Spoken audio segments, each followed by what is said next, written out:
에스겔서 15장 말씀을 가지고 우리가 맺어야 할 열매라는 제목으로 은혜 나누겠습니다. 오늘 말씀은 하나님께서 이스라엘의 멸망을 포도나무 비유를 통해서 하신 말씀입니다.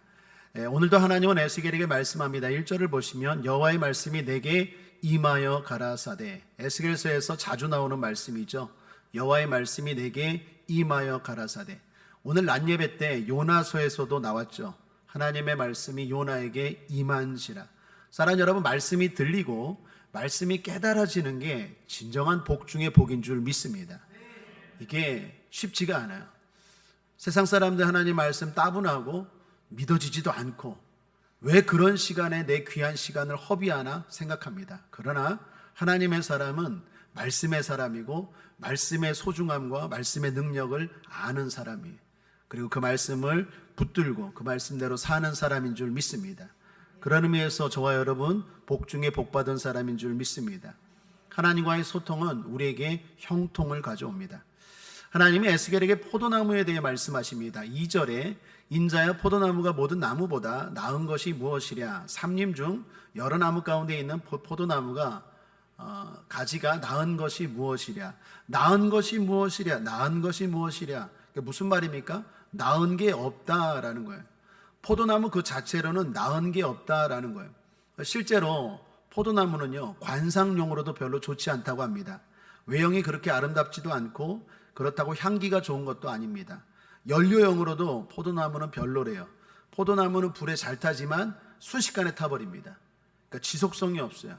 그러니까 연료용으로도 불합격입니다. 뿐만 아니라 재료용으로도 쓸모가 없어요. 건물을 짓는 목재로 포도나무는 사용이 안 된답니다. 그렇게 튼튼하지 못합니다. 오늘 본문에도 주님 3절에 이런 말씀을 하시죠. 그 나무를 가지고 무엇을 제조할 수 있겠느냐? 그것으로 무슨 그릇을 걸 못을 만들 수 있겠느냐? 그 나무 가지고는요, 못 걸을 나무도 못 만든다는 거예요. 그 정도로 볼품 없다라는 거예요. 지금 이스라엘 민족이 그렇다라는 거예요. 포도나무를 비유로 해서 이스라엘을 비유하는 거예요. 너희들 별로 별품이 없다. 한마디로 별로라는 거예요. 여러분, 이는 출애굽 때 모세에게 주신 말씀에서도 마찬가지입니다. 신명기 7장 7절에 보면 여호와께서 너희를 기뻐하시고 너희를 택하심은 너희가 다른 민족보다 수요가 많기 때문이 아니니라. 너희는 오히려 모든 민족 중에 가장 적으니라. 하나님이 이스라엘을 선택했는데 니들이 잘나서 다른 민족보다 뛰어나서 선택한 게 아니라 오히려 반대로 적으니라. 수적으로도 작고 질적으로도 별로라는 거예요. 한마디로 별로다라는 거예요. 여러분, 신약 성경에서 바울도 이런 말을 하죠. 고린도 교인들을 향해서 한 말에서 고린도전서 1장 26절에 형제들아 너희를 부르심을 보라. 육체를 따라 지혜 있는 자가 많지 아니하며 능한 자가 많지 아니하며 문벌 좋은 자가 많지 아니하도다. 하나님이 불러서 사용한 사람들 보십시오. 한마디로 세상적인 기준으로 볼 때 별로라는 거예요. 오늘날 목회자들이, 오늘날 하나님 앞에 쓰임 받겠다고 하는 사람들이 뭔가 자꾸 만들어요. 뭔가 별걸 만드는데 아니요, 오히려 그게 교만이 될 수 있어요. 하나님 앞에 쓰임 받을 수 있는 사람들의 특징은 하나님 한 분밖에 없습니다 라는 겸손과 믿음과 전적인 의탁, 신뢰, 그게 제일 중요한 줄 믿습니다. 별로예요. 별로인 사람들을 하나님이 다 사용하셔서 하나님의 영광을 드러내기 위해서 쓰이는 거예요. 그런데 사람들이 자꾸 내가 뭔가 별로가 아니라 난 대단해, 이걸 자꾸 드러내려고 그래요. 그러니까 쓰임을 받지 못하는 거예요. 뭔가 하는데 열매가 없어요. 하나님의 영광을 드러낸다고 하는데 자기 영광을 드러내는 거예요. 한마디로 이스라엘 백성들 별로다라는 거예요. 여러분, 우리는 어떻습니까? 우리도 우리 자체로는 별로 아닙니까? 실력도 별로고 성품도 별로고 자질도 별로고 가진 것도 별로고 남들보다 뭐 뛰어난 거 있습니까? 사실 뭐 누굴 탓하기 전에 저도 그래요. 저도 제가 볼 때 별로예요. 뭐 하나님이 왜 나를 이렇게 쓰시는지 모르겠어요. 나보다 훨씬 더 뛰어난 사람도 많고 훌륭한 사람도 많은데 왜 나를 쓰시는지 별로예요. 별로. 인간적으로 여러 가지로 남들보다 우등이 아니라 열등입니다. 자, 그럼에도 불구하고 저와 여러분 자신감을 가지고 살아가야 될 줄 믿습니다. 이유가 뭘까요? 자존감이 높기 때문이에요. 그렇다면 왜 자존감이 높습니까? 자긍심 때문이에요. 그럼 자긍심은 무엇입니까? 하나님이 날 사랑하신다. 이게 자긍심이에요. 한번 따라하겠습니다. 하나님이 나를 사랑하신다. 여기서부터 시작되는 거예요. 이게 자긍심입니다. 그 자긍심에서 자존감이 회복되고 세상을 이기는 자신감이 나오는 거예요. 그래서 그리스도인들이 무서운 거예요. 별론데, 세상 사람들이 볼 때 그리스도인들이요 별로예요. 별론데 도대체 저 용기와 저 자신감과 뿐만 아니라 그 힘이 어디서 나오는 거지? 놀라는 거예요. 왜 그렇습니까? 그 밑뿌리에는 하나님이 날 사랑하신다. 나는 별로지만 내 뒤에 계신 하나님이 천지를 지신 하나님이시다. 전능하신 하나님이시다. 그런 자신감을 가지고 세상에 살아가서 소금과 빛의 열매를 맺고 또 각자의 자리에서 많은 성공과 하나님의 영광을 드러내는 일들을 하는 줄 믿습니다.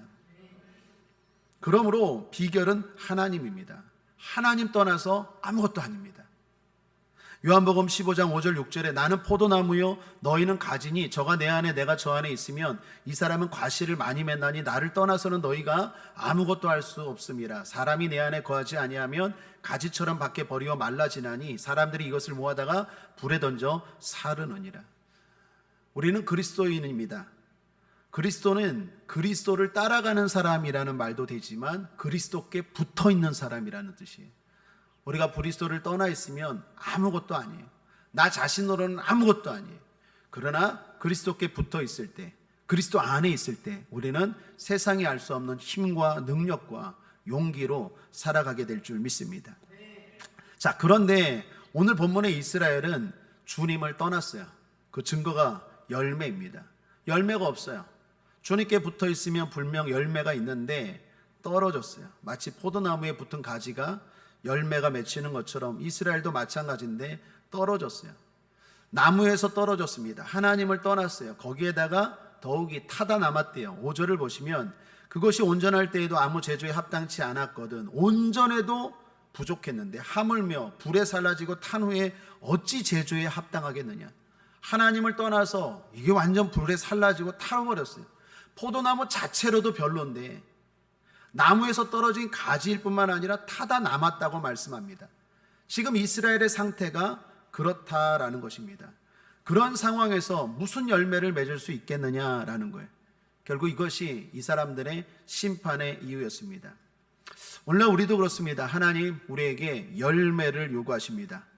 예수님도 오늘 본문과 비슷한 말씀을 하셨는데 누가복음 13장 6절 9절에 이에 비유로 말씀하시되 한 사람이 포도원에 무화과나무를 심은 것이 있더니 와서 그 열매를 구하였으나 얻지 못한지라 과원지에게 이르되 내가 3년을 와서 이 무화과나무의 실과를 구하되 얻지 못하니 찍어버리라. 어찌 땅만 버리느냐. 대답하여 가로되 주인이여 금년에도 그대로 두소서. 내가 두릅하고 거름을 줄이니 이후에 만일 실과가 열면 이어이니와 그렇지 않으면 찍어버리소서 하였다 하시니라. 3년을 지켜봤대요. 그런데도 열매가 없어서 하나님이 찍어버리려고 하니까 예수님이 말리시는 비유입니다. 어쩌면 하나님은 지금도 우리에게 열매를 요구하시는지 몰라요. 구약이나 신약이나 마찬가지입니다. 주님은 믿는 자에게 열매를 요구하십니다. 믿는 자라면 우리가 정말 주님께 붙어 있으면 우리의 삶에 반드시 열매가 맺혀질 줄 믿습니다. 그런데 오늘 말씀에서 유의할 것은 하나님을 떠난 이스라엘 백성들을 심판하시면서 땅을 언급하십니다. 8절 내가 그 땅을 황무케 하리니 이는 그들이 범법함이니라 나 주 여호와의 말이니라 하시니라. 내가 그 땅을 황무케 하리니. 그렇습니다. 우리가 맺는 신앙의 열매는 우리의 처한 환경까지 바꿔요. 삶의 자리까지 바꿉니다. 우리가 신앙의 열매를 맺을 때 우리 가정의 땅, 우리 교회의 땅, 우리 주변의 땅까지 복되게 하신다라는 말씀이에요. 역대하 7장 14절에도 내 이름으로 일컫는 내 백성이 그 악한 길에서 떠나 스스로 겸비하고 기도하여 내 얼굴을 구하면 내가 하늘에서 듣고 그 죄를 사하고 그 땅을 고칠지라. 거기서도 땅을 이야기합니다. 땅이 뭡니까? 내가 살아가는 삶의 환경이에요. 내가 하나님 앞에서 믿음 생활 잘하면 내 주변에 있는 삶의 환경까지 내가 거하는 땅까지 하나님이 바꾸시겠다라는 것입니다. 그러므로 결론이 뭡니까? 열매 맺읍시다. 주님께 붙어 있으므로 열매 맺는 신앙생활 되기를 주님의 이름으로 축복합니다. 그렇다면 우리가 맺어야 될 열매는 뭘까요? 열매 맺자고 했는데, 주님께 붙어 있으면 열매가 맺힌다고 했는데, 우리 삶에 어떤 열매가 맺혀야 될까요? 크게 세 가지 소개합니다. 회개의 열매, 영적인 열매, 영혼의 열매. 먼저 하나씩 살펴보죠. 회개의 열매입니다. 한번 따라 할까요? 회개의 열매 맺기를 원합니다. 예, 이는 좀 더 설명하면 회개에 합당한 열매라고도 말할 수 있습니다. 구체적으로 설명하면 도덕적인 열매입니다. 누가복음 신약 성경 누가복음 3장에 보면 세례 요한이 세례를 베풀 때 사람들이 세례 받으러 오죠. 그때 세례 요한이 이렇게 말합니다. 이 독사의 자식들아, 회개에 합당한 열매를 맺으라. 그러면서 이런 얘기합니다. 옷 2벌 있는 자는 옷 없는 자에게 나누어 주라. 먹을 것이 많은 자는 먹을 것이 없는 자에게 나누어 주라. 세리들은 부과된 세금 외에 거두지 말라. 속이지 말라. 갈취하지 말라. 군인들은 정해진 급류에 족하고 사람들에게서 빼앗거나 거짓된 일을 하지 말라라고 말합니다. 자, 정리하면 이게 뭡니까? 도덕적인 삶을 말하는 거예요. 한마디로 믿는 사람들이 믿지 못하는 사람, 불신자보다도 더 선해야 돼요. 착해야 돼요. 깨끗해야 돼요. 주님도 산상수훈에서 이런 말씀하지 않았습니까? 마태복음 5장 16절에 이같이 너희 빛을 사람 앞에 비추게 하여 저희로 너희 착한 행실을 보고 하늘에 계신 너희 아버지께 영광을 돌리게 하라. 이 도덕적인 열매를 말하는 거예요. 바울도 에베소서 5장 9절 11절에 빛의 열매는 모든 착함과 의로움과 진실함에 있느니라. 주께 기쁘시게 할 것이 무엇인가 시험하여 보라. 너희는 열매 없는 어두움의 일에 참여하지 말고 도리어 책망하라. 자, 이 모든 것들을 종합하면 우리가 맺어야 될 열매 첫 번째가 뭡니까? 도덕적인, 윤리적인 열매예요. 쉽게 말하면 다시 강조합니다. 예수 믿는 사람들이 예수 믿지 않는 사람들보다도 더 착해야 돼요. 그게 우리가 더 맺어야 될 열매예요. 두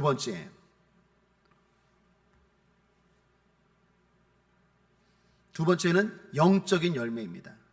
사실 도덕적인 열매는 불신자들도 맺을 수 있을까요, 없을까요?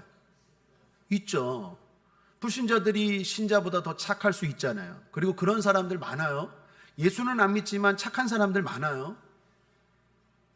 그러나 그 다음부터가 문제예요.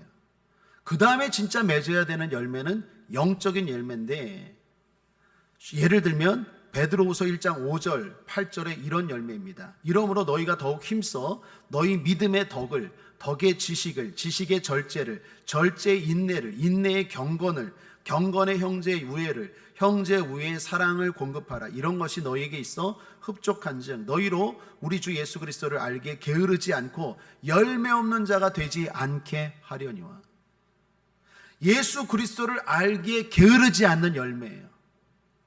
사랑하는 여러분, 날마다 주님을 알아가시기를 바랍니다. 이게 우리가 맺어야 될 열매예요. 성도가 맺어야 될 열매예요. 세상 사람들은 꿈도 꾸지 못할 열매예요. 갈라디아서 5장에 나오는 성령의 열매도 마찬가지죠. 영적인 열매입니다. 갈라디아서 5장 22, 23절에 오직 성령의 열매는 사랑과 희락과 화평과 오래 참음과 자비와 양성과 충성과 온유와 절제니 이 같은 것을 금지할 법이 없느니라. 이 영적인 열매입니다. 이런 열매 맺어야 돼요. 사랑합시다. 기쁨으로 사십시오. 모든 사람과 화평하십시오. 양선 착하십시오. 오래 참으십시오. 절제하십시오. 충성하십시오. 온유하십시오. 이러한 열매들, 주를 향한 열매, 주님을 닮아가는 이런 열매들은 세상 사람들 맺지 못하는 열매. 우리는 도덕적으로 착하게 산다고 해서 만족하면 안 됩니다. 그 이상의 그리스도인들이 맺어야 될 열매가 있어요. 영적인 열매입니다. 영적. 주님을 더 알아가는 열매. 세상 사람들은 주님을 몰라요. 우리는 주님을 알아요. 그렇다고 다 알지 못해요. 점점 더 알아가는 거죠. 부부가 결혼을 합니다. 그때 결혼을 하면 다 압니까? 모른다니까요. 결혼해 보십시오. 결혼하면 이 사람에게 이런 모습이 있네? 이 사람에게 이런 모습이 있네? 알게 돼요. 아니요. 10년 살아보십시오. 또 알게 됩니다. 아니요. 20년 살아보십시오. 또 알게 됩니다. 이제 30년까지는 제가 말을 못하겠네. 제가 경험이 20년까지는 했기 때문에. 30년 되면 또 알게 될 것 같아요. 아직도 최보라를 모르겠어요. 최보라는 어떨까요? 김용진을 아직도 모르겠어요. 사람도 이런데 하나님 몰라요. 저는 여러분들 그래요? 여러분은 또 저를 그래요? 몰라. 계속 알아가는 거예요. 여러분, 우리가 점점 더 알아가는 거예요. 예수 그리스도를 점점 더 알아가는 거예요. 주님을 안다? 몰라요, 여러분. 빙산의 일각이, 하나님이 어떤 분인지 빙산의 일각이. 사람도 그런데 하물며 하나님 몰라요. 이게 우리가 맺어야 될 열매입니다. 계속 알아가십시오. 계속 노력하십시오. 세 번째로 마지막 우리가 맺어야 될 열매 뭡니까? 구원의 열매입니다. 이게 가장 큰 열매요. 하나님이 가장 기뻐하시는 열매입니다.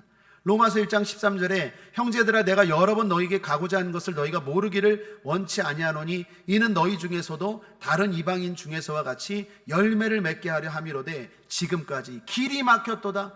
바울이 지금 무슨 말합니까? 이방인들을 전도해서 열매를 맺고 싶었는데 길이 막혔다라고 말합니다. 왜 바울이 죽도록 그렇게 합니까? 하나님이 가장 기뻐하는 열매가 구원의 열매예요. 한 영혼이, 지옥 갈 한 영혼이 천국으로 돌아서는 것, 이게 어떤 열매보다도 하나님이 기뻐하는 열매입니다. 그리고 우리의 자랑이에요. 주님 앞에 섰을 때 주님이 누구를 가장 칭찬할까요? 목사? 선교사? 뭐 그럴 수 있어요. 그런데 중요한 건 열매입니다. 어떤 분이 말해요. 천국 앞에 목사 줄 따로 있고 선교사 줄 따로 있고 재직 줄 따로 있고 평신도 줄 따로 있고 없어요. 그런 거 없어요. 천국 가면 계급장 다 떼는 거예요. 없어요.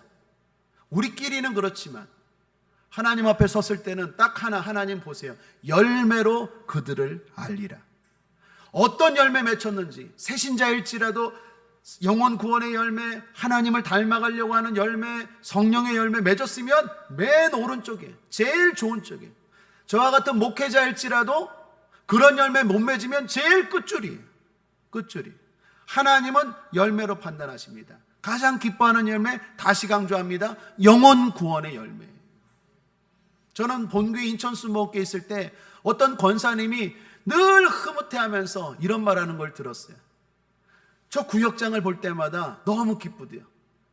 왜 그러냐 그랬더니 저 구역장이 내가 전도해서 구역장까지 만든 사람이야.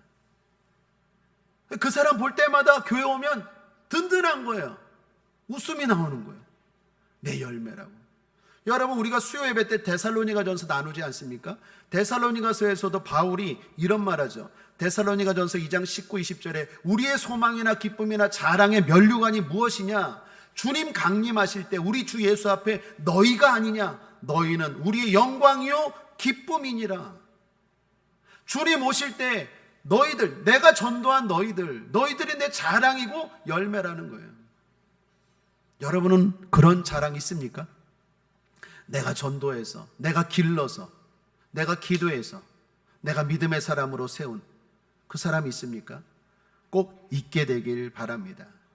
그 열매가 우리가 맺어야 될 가장 중요한 열매인 줄 믿습니다. 사랑하는 여러분, 전도하십시오. 전도하십시오. 목사도 전도해야 되고 평신도도 전도해야 돼요. 전도해야 됩니다. 우리끼리 좋은 게 좋은 거라고 하면 안 돼요. 어떤 교회는요, 새 신자가 오는 걸 거부한대요. 왜 그런가 했더니요, 이미 자기들끼리 죽으면 묻힐 그 묘 있잖아요. 낙골당을 다 준비해놨어. 근데 새 신자 오면은 그거 없잖아요. 그러니까 오는 거 별로 반갑지 않대요. 그냥 우리끼리 새 신자 와서 속 시끄럽잖아요. 그 기르려면, 여러분, 우리 애기 하나 기르려면 어떻습니까? 속시 오늘 왜 이렇게 조용하지? 수빈이가 없나? 예지만 있어서 시끄럽잖아요. 새 신자 오면 어떨까요? 시끄러워요. 우당탕탕 우당탕탕. 육적인 아이 하나 기르는 것도 힘든데 영적으로 한 영혼이 서기까지 힘들어요. 그러나 하나님이 기뻐하시는 줄 믿습니다. 아기가 있으면 활력이 넘치잖아요. 천국은 그런 곳이에요. 우리끼리 조용히 있는 곳이 아니라 새신자가 드글드글거리고 하나님이 기뻐하는 곳이 그러한 교회인 줄 믿습니다. 그러므로 전도합시다. 때를 얻든지 못 얻든지 전도하기에 힘쓰십시오. 그것이 주님 앞에 섰을 때 우리가 진정으로 맺어야 될 열매인 줄 믿습니다. 끝으로 이야기 하나 하고 말씀을 정리하죠. 미국에 한때 유명한 두 가수가 있었대요. 한 사람은 엘비스 프레슬리, 알죠? 그는 미시시피 강변에 가난한 집 외아들로 태어났대요. 학교도 제대로 못 다니고 19살 때부터 운전사가 되어서 주급 14달러를 받고 살았답니다. 그러다가 노래를 잘 부르게 되자 한순간에 인기를 누르게 되었어요.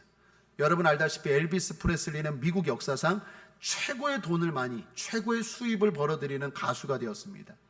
자, 또 한 사람이 있습니다. 엘비스의 친구인 벳이라는 가수였대요. 이 사람도 가수였어요. 한 번은 엘비스가 쇼에 출연하기 위해 이렇게 가다가 우연히 길가에서 벳을 만난 거예요. 그 엘비스가 물었습니다. 너 어디 가냐? 너도 노래 잘하는데. 엘비스만큼 노래를 잘 불렀대요. 이 벳이라는 친구가. 나 쇼 가는데 너 나랑 한번, 나 요즘 인기 잘 나가는데 내가 한번 키워줄게. 너 같이 가서 노래 안 부를래? 그렇게 했는데 차에서 걸어가고 있는데, 근데 벳이 이렇게 말합니다. 아니, 나 지금 선교대에 찬송 부르러 가. 그러니까 예배전 찬양팀처럼 선교 대회를 하는데 앞에 찬양 인도를 하러 가야 된대요. 그러니까 엘비스가 비웃듯이 이렇게 말했대요. 야, 너 뭐 잘못된 거 아니냐? 쇼에 나가야 돈을 벌지. 무슨 선교대회에 나간다고 뭐 누가 돈을 주냐? 거 가서 왜 노래를 부르냐? 그 실력을 왜 거기 가서 썩혀? 그 엘비스가 그랬대요. 그리고 둘은 헤어졌어요. 이후에 우리가 알다시피 엘비스는 미국 최고의 수입을 올리는 인기를 거두었죠. 그런데 그런 인기 가운데서 엘비스가 이런 말을 했답니다. 나를 일주일만 평안하게 살게 해준다면 100만 달러를 그 사람에게 지불하겠다. 무슨 말입니까? 그 수많은 인기와 돈이 그 한 영혼, 그 마음을 채우지 못한 거예요. 결국 이 사람도 약물하다가 42살에 단명하게 돼요. 관 옆에는, 엘비스 프레슬리의 관 옆에는 꽃다발만 무려 500만 톤이 되었대요. 꽃다발만. 죽고 나면 그게 무슨 의미가 있겠습니까? 반대로 벳은 어떻게 됐을까요? 엘비스만큼 부유하고 화려하지는 못했어요. 그런데 찬송을 통해서 수많은 사람들에게 감동을 주고, 더 나아가 수많은 사람들을 주께 돌아오게 했대요. 여러분, 누가 복된 인생입니까? 누가 열매 맺는 인생입니까? 누가 결국 잘된 인생입니까? 사랑하는 여러분, 열매 맺읍시다. 결론입니다. 열매 어떻게 맺는다고요? 붙어 있을 때. 내 힘으로는 절대 안 돼요. 주님께 붙어 있을 때 내 삶에 열매가 맺혀지는 거예요. 도덕적인 열매, 영적인 열매, 영혼 구원의 열매. 그 열매 가운데 우리의 삶에 축복도 하나님이 허락하실 줄 믿습니다. 주님께 더욱더 붙어있는 여러분 되시기를 주님의 이름으로 축원합니다. 기도하겠습니다. 좋으신 하나님 아버지, 우리의 삶에 열매 맺는 인생 되게 하여 주옵소서. 오늘 에스겔서 15장을 통하여 이스라엘 백성들 열매 없다고 주님이 책망하시고 심판하시는 모습입니다. 우리는 반대로 열매 맺는 신앙인 되게 하여 주옵소서. 주님께 붙어 있을 때 열매가 맺혀진다는 것 깨닫게 하여 주시고, 늘 붙어 있기에 힘쓰는 우리 모두 되게 하여 주옵소서. 우리를 유혹하는 악하고 더러운 원수와 탐마귀 예수 이름으로 명하노니 떠나갈지어다, 물러갈지어다. 오늘도 주님 날 사랑하시는 줄 믿습니다. 내가 의지할 분은 주님밖에 없는 줄 믿습니다. 주님 바라보고 주님 의지합니다. 내 삶에 꽃이 아니라, 화려하진 않아도 꽃이 아니라 영원히 남는 열매 맺게 하여 주시옵소서. 감사드리며 예수님의 이름으로 축복하고 기도했습니다. 아멘.